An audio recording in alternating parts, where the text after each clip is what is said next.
இந்த கார சட்னிக்கு நல்லெண்ணெய் மட்டும் யூஸ் பண்ணுங்க. நல்லெண்ணெய் ஹீட் ஆனதுக்கப்புறம் இந்த மாதிரி ஒரு நெல்லிக்காய் சைஸ் புளியும், 3 காஞ்ச மிளகா போட்டுக்கோங்க. 3 இல்ல நெறைய வேணும்னாலும் நெறைய போட்டுக்கோங்க. நான் இங்க அளவா யூஸ் பண்றேன். அதுக்கப்புறம் இந்த மாதிரி இஞ்சி, பூண்டு இந்த மாதிரி போட்டுக்கோங்க. எண்ணெய் தெறிச்சனால கொஞ்சம் தள்ளி நின்னு நான் வந்து போட்டுட்டுருந்தேன். அப்புறம் இந்த மாரி என்னடா சின்ன ஸ்பூன்ல நான் கிண்டி விடுறேன்னு நெனைக்காதீங்க. நான் கரண்டி யூஸ் பண்ணல. இது கொஞ்சம் அளவா செய்றனால இவ்ளோண்டு யூஸ் பண்றேன். அப்புறம் இந்த மாதிரி கருகாப்பில் போட்டுக்கோங்க. நல்லெண்ணெயிலேயே நல்லா இந்த மாதிரி வேகும்போது ஒரு ஸ்மெல் நமக்கு கிடைக்கும். செமையா இருக்கும். இந்த பதத்தில் நம்ம இந்த மாதிரி வெள்ளை உளுந்த உள்ளே கொட்டிக்கலாம். இது கொஞ்சமாக போட்டால் போதும். இது நல்லா இது மாதிரி வதக்கி விட்டுக்கோங்க. நான் வந்து இங்கே கொஞ்சமாக செய்கிறேன். உங்களுக்கு நிறைய வேணுங்கிற பட்சத்தில் நீங்கள் நிறையா காஞ்ச மிளகாய் யூஸ் பண்ணுங்கள். அப்போ தான் கார சட்னிக்கு நல்லா டேஸ்டியாக வரும். ஸோ அது கூடவே பார்த்தீங்கன்னா இந்த மாதிரி பெருங்காயத்தூள் கொட்டிக்கோங்க. லைட்டாக 1/2 டேபிள் ஸ்பூன் இருந்தால் போதும். அப்புறம் தேவையான அளவுக்கு உப்பு போட்டுக்கோங்க.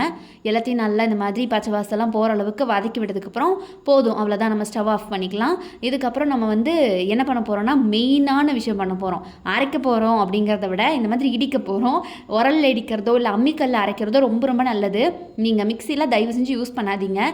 ஒரிஜினலான டேஸ்ட் வேணும் அப்படின்னா இந்த மாதிரி கல்லுலையே இடித்து நம்ம பண்ணுறது தான் நல்லாயிருக்கும். நான் பார்த்தீங்கன்னா அம்மிக்கல்லுக்கு பதிலாக இந்த மாதிரி உரல் யூஸ் பண்ணுறேன். கொஞ்சமாக தான் செய்கிறேன், அதனால் யூஸ் பண்ணுறேன். உங்களுக்கு எதில் வந்து கம்ஃபர்டபுளோ அதில் நீங்கள் நல்லா அரைச்சிக்கோங்க. நீங்கள் அரைக்க பார்த்தீங்கன்னா எல்லாமே இந்த லெவலுக்கு வந்துடும். கொஞ்சமாக 1/2 கிளாஸ் தண்ணி நீங்கள் விட்டு விட்டு அரைச்சிங்கன்னா சூப்பராக கிடைக்கும். நல்லா நமக்கு இந்த மாதிரி கார சட்னி. அவ்வளோதான் கைஸ், தாளிப்புக்கு ரெடி பண்ணிடலாம். நல்லெண்ணெய், அதே நல்லெண்ணெயில் ஒன்றும் இல்லை, கடுகு கருவேப்பிலை போட்டு அதை தாளிப்பாக நம்ம கொட்டிட்டோம்னா முடிஞ்சது.